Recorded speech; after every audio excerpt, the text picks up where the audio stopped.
This is International Professional Communication. The theme, Getting to Know Another Culture. And the use of metaphors. We will also talk about your comparative analysis paper. This week you should be on target to interview someone from your target culture to get verification, clarification, and additional insights about this culture.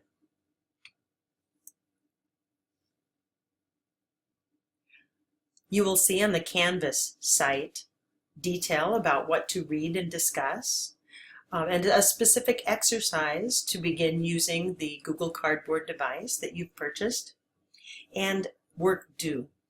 So I'll go through each of these. But before I begin, I'm going to quickly zip through the Varner and Beamer, Chapter 3, Getting to Know Another Culture. I encourage you, this is a key chapter. Spend some time with it, please. Beginning there on page 95, you'll see an emic approach to study of culture, concentrating on one culture alone, versus etic, where you'll look for factors that exist in more than one culture. Which direction are you most interested in and why? Two key people in this field, Geert Hofstede, a Dutch social psychologist. Definition here on this research begins on page 96. The globe study is a key piece for understanding multiple cultures, in this case 62 societies, culture, leadership, and organizations. I have a link to this on the Canvas site, and encourage you, while it says optional, and certainly encourage you to at least link on a couple of these. Link to them. In this case, we're going to look at, as it says, the study of individuals and the different dimensions: high context communication, low context. On page 101, there's more detail about Edward Hall's work, another key person and work in this field. But beginning on page 103, the 5 cultural dimensions that Varner and Beamer highlight there: thinking and knowing, doing and achieving, the big picture, the self, social organization. These are the ones I'm going to be talking about a bit here in this overview video.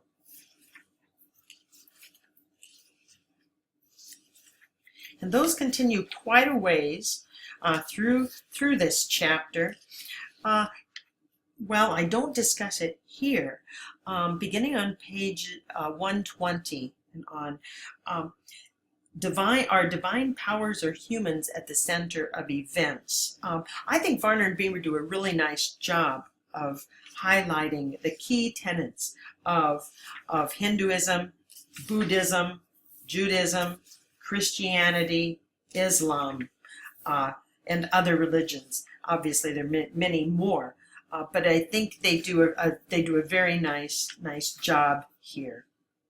Okay, let's get started. I encourage you at every juncture, observe, especially in an airport. All the different people, the different ways of interacting.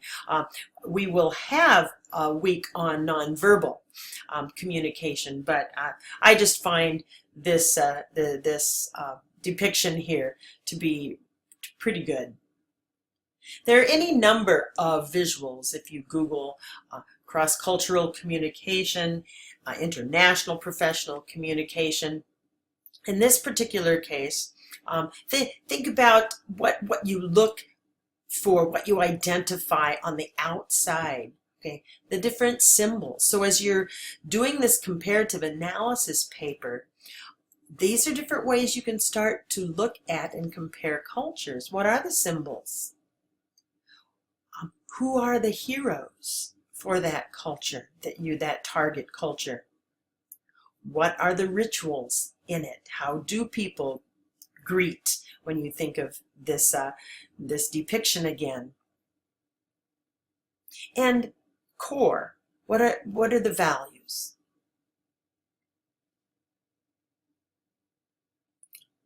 Where can information about your target culture be found? Obviously, this was a link during week 1, the World Fact Book. I was amazed.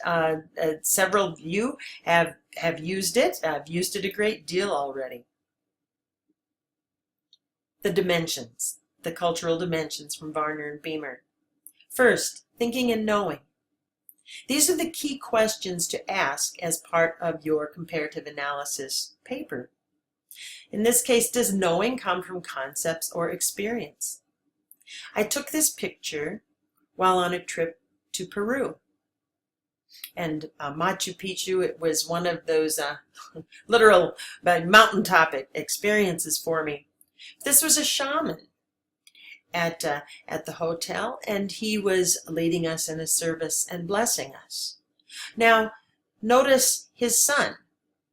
I don't know if his son or grandson, but there on the left, he's being taught.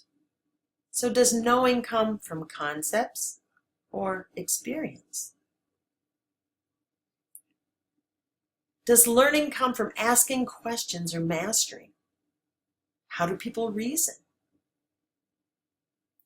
I include this symbol because a great explanation, obviously, in the Varner and Beamer text as well. Thinking about doing and achieving.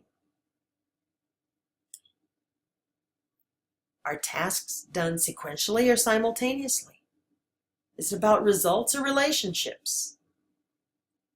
With the picture here, I'm really looking at, is luck an essential factor or irrelevance? Varner and Beamer talk about in Turkey and the evil eye, and how you constantly keep this symbol around to fend the evil off, to keep it away. In my travels in Turkey, I saw this everywhere. In the buses, there would be a little evil eye hanging on every single window. They talk about the big picture. Do humans dominate nature? Does nature dominate humans? Again, this Andean cross in Cusco is the center of the world. This is in Peru again. I've mentioned this symbol before, and just in this one artifact, you get the gist of the entire culture and a deeper understanding of the responses to each of these questions. Now, people have analyzed these the cultural types and then placed our countries into blue, red, and yellow zones. Interestingly, this resource for the business world at businessinsider.com says, and I quote, "The Lewis model explains every culture in the world." Well, you can click on it here. You can get you can read this article too. It explains some, but I would say let's go with the Varner and Beamer cultural dimensions and really focus on those, write them out on something, begin to use these critical questions. But looking at this, I am from the USA, so see the bottom left there, and very interestingly, my background, my great-grandfather was a stowaway on a boat from Norway. So USA, Norway, very interesting, and very blue, linear, cool, decisive planner. You can see it in the Canvas site. I work to lay everything out for you. There's pros to that and there's cons to that. how then when I lived and worked in Japan for 3 years, notice the difference there and how much I had to learn, observe. Another resource that I include on the site is optional is this one. I doubt I would pronounce this author's name correctly, but it's from Bangkok, Thailand, at Chulalongkorn University. I've had the privilege to be there. Managing International Business Communication Problems at Work. The purpose here was to provide information regarding the problems, and then what's key for me and for you here is the management tactics for coping and handling such problems. Because one of the key objectives of the course is, okay, identifying those problems, but then having options, better understanding of them, options for addressing those issues. Here's the gist of that study.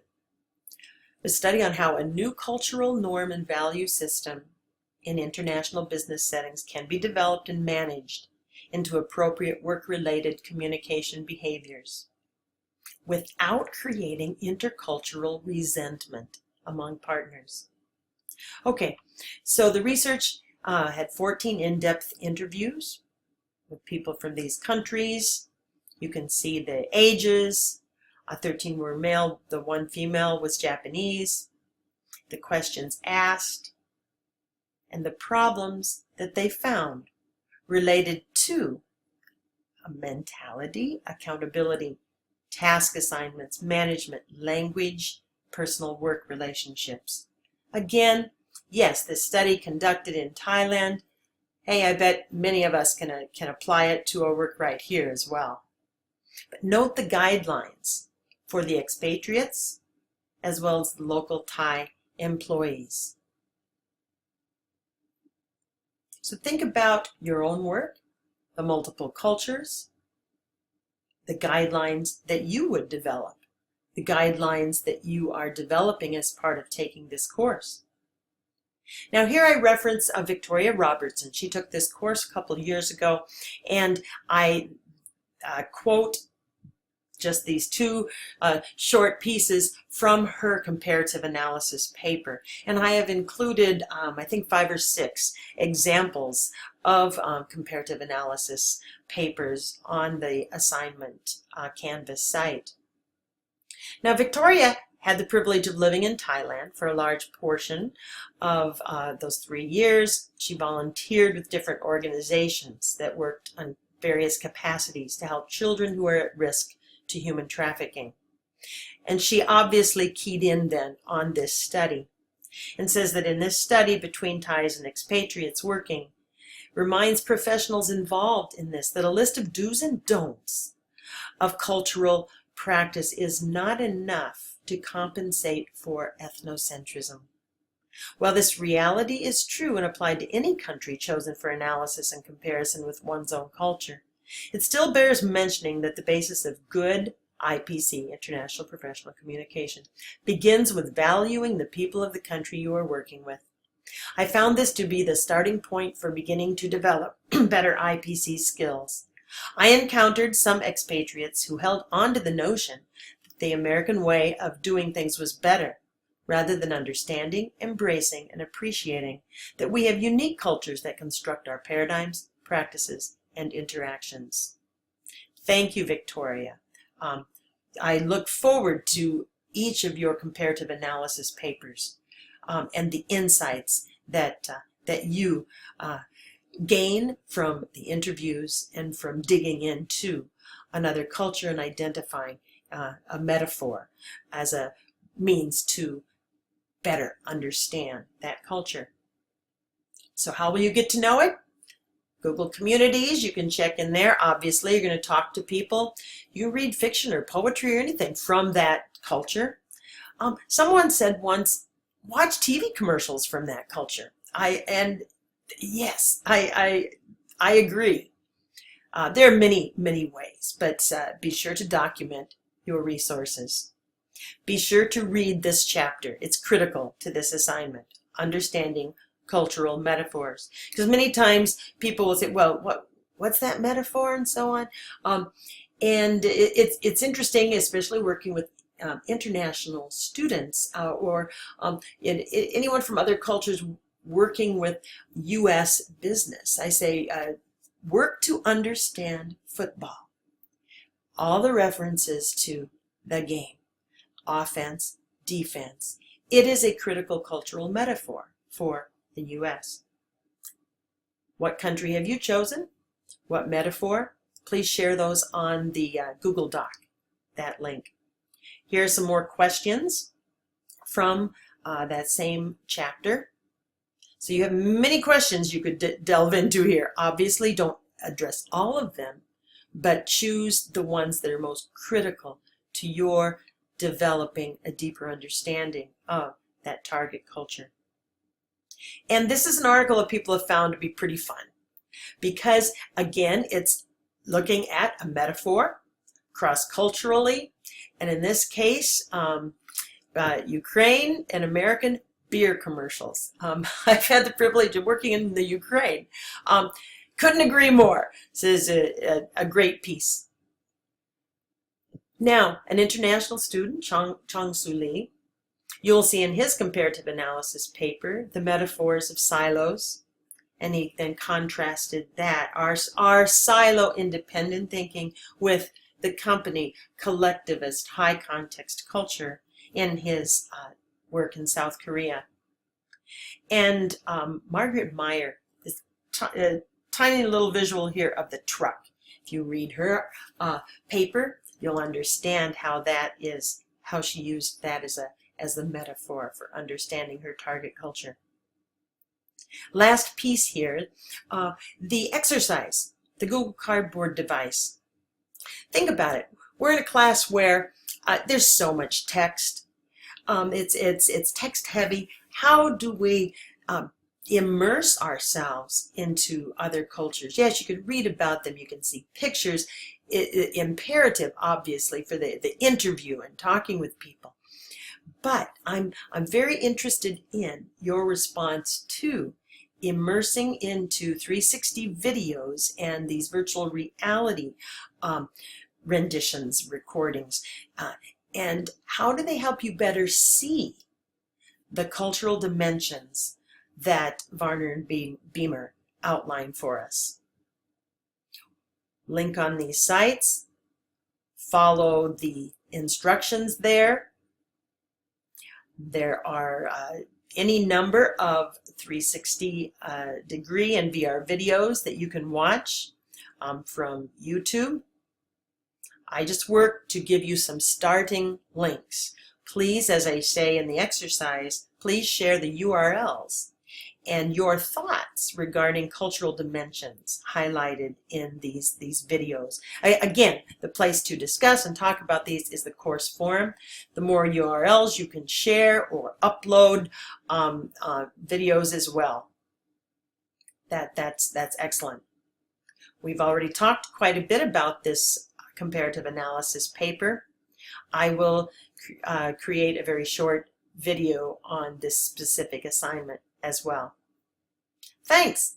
This got a little bit long. I encourage you to share your feedback with me as to what is most helpful in this course, and things that you maybe don't understand. Please be sure to send me any question.